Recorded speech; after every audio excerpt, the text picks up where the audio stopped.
Hello everyone, welcome back to my YouTube channel. In this video I am going to show you how I make almond milk and almond flour or meal out of the leftovers. This is something that I've been doing for quite a while now. We use almond milk a lot and it can get kind of pricey to buy half gallons of unsweetened almond milk, and it always doesn't taste very good. Once I started making this from scratch, the taste is so much better than what you can buy in a store. Since my Sprouts store that is right around the corner has bulk raw almonds often on sale, I will stock up on those, especially when they're $3.99 a pound. I'll buy 3 or 4 pounds of them and just keep them here in the house to make my almond milk. And then the almond meal that I have left from the leftover pulp, I will dry it in a low oven and then I'll grind it up.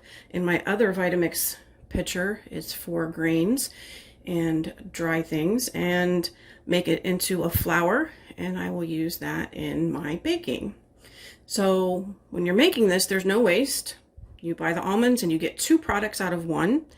It only takes 1 cup of almonds to make a whole quart of almond milk, and it's actually pretty quick once you soak the almonds. Making the flour is pretty quick too, so once you get that dried. So what I have in here are some almonds. They've soaked for maybe probably 6 or 7 hours so far. They're a little plump compared to what they were when they were dry. And then I soak them in some fresh water from my fridge. It's nice and filtered. And then I rinse them really, really well, poured them into a colander and just rinse them really, really well for a couple of minutes, and then stuck them in here. And then next I have some fresh filtered water. You don't want to use the water you soaked them in. Just throw that down the drain.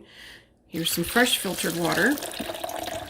I have 4 cups here, but I'm not going to put all 4 cups in my blender because I found if I put all of the water in the blender, it foams so much that sometimes it will actually start to overflow a little bit. So I don't do that anymore. I only put in about 3 cups of water roughly and then blend it up and then mix it all together later.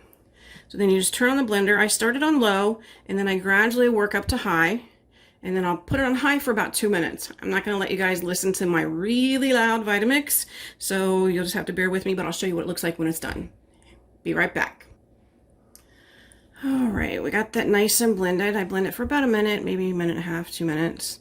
And then this is what it looks like. Super foamy. And you can see the little brown bits in there of the hulls from on the almonds.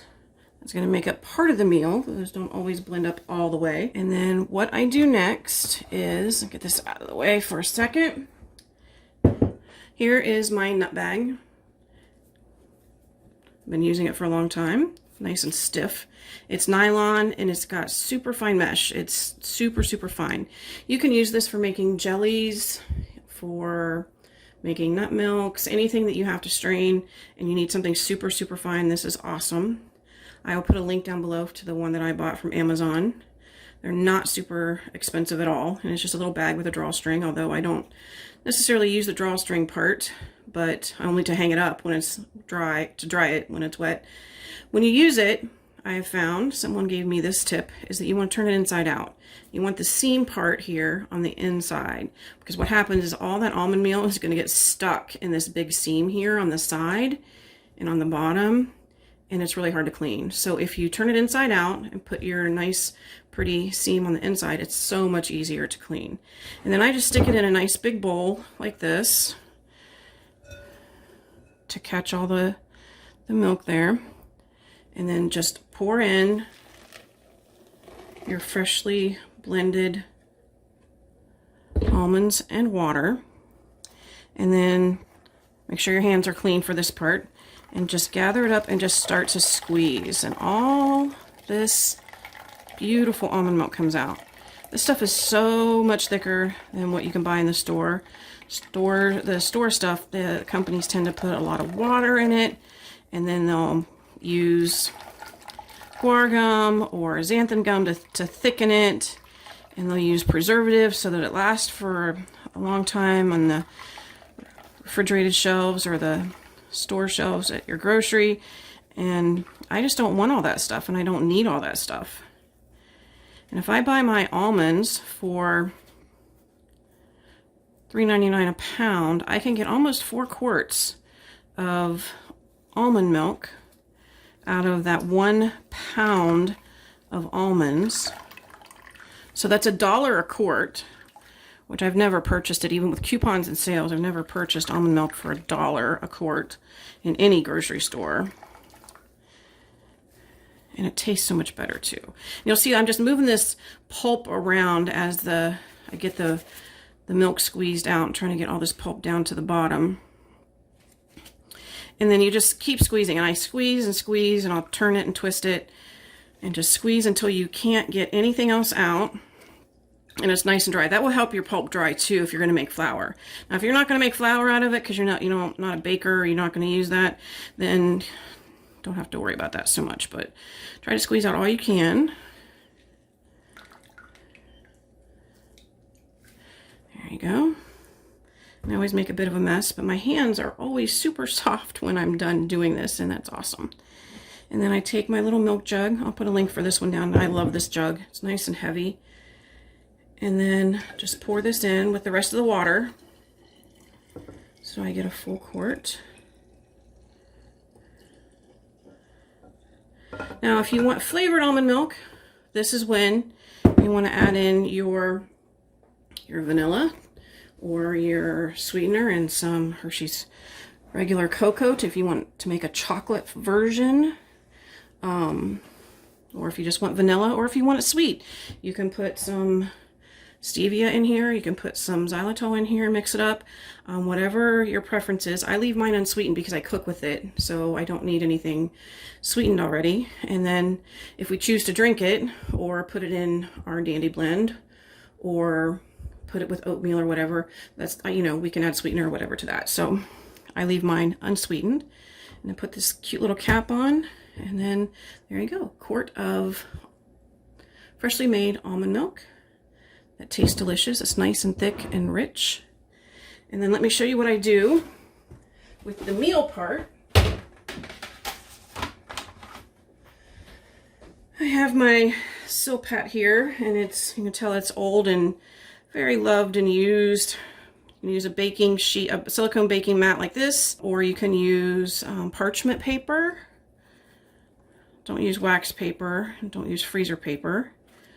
This way it doesn't stick. And then all this meal here, I just break it up into even-sized chunks so it dries uniformly. Put it on my little Silpat here. Break these up, and then I'll stick this in the oven at about 200 degrees, 150 to 200 degrees. Depends on what I have going on. If I'm doing this before bed, I'll put it at 150 and just let it go all night. And it doesn't burn, it just dries out nicely. If I need to use the oven in a few hours, I'll crank it up to maybe 200 or a little tiny bit above. I don't want to go much higher than that because it can burn.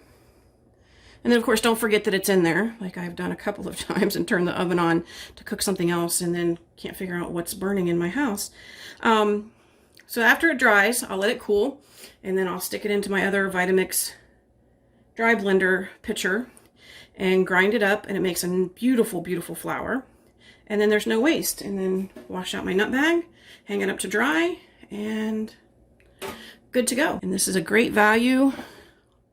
Almond meal can cost anywhere here at most of the stores that carry it, anywhere between $8.99 and $15 for a package, and I pretty much have this for free. So I hope you give this a try. All you need is a blender. All you need is a nut bag. It's pretty simple to do, and you can have delicious almond milk and delicious almond meal to use in your baking. All the links will be down below for the products that I used and for the recipe that's on my blog, and I hope everyone gives this a try. Be sure to give my video a thumbs up and to click on subscribe for me, please, so you can get notified when I post videos. I will be posting videos 2 to 3 times a week. All right, everyone, thanks for watching.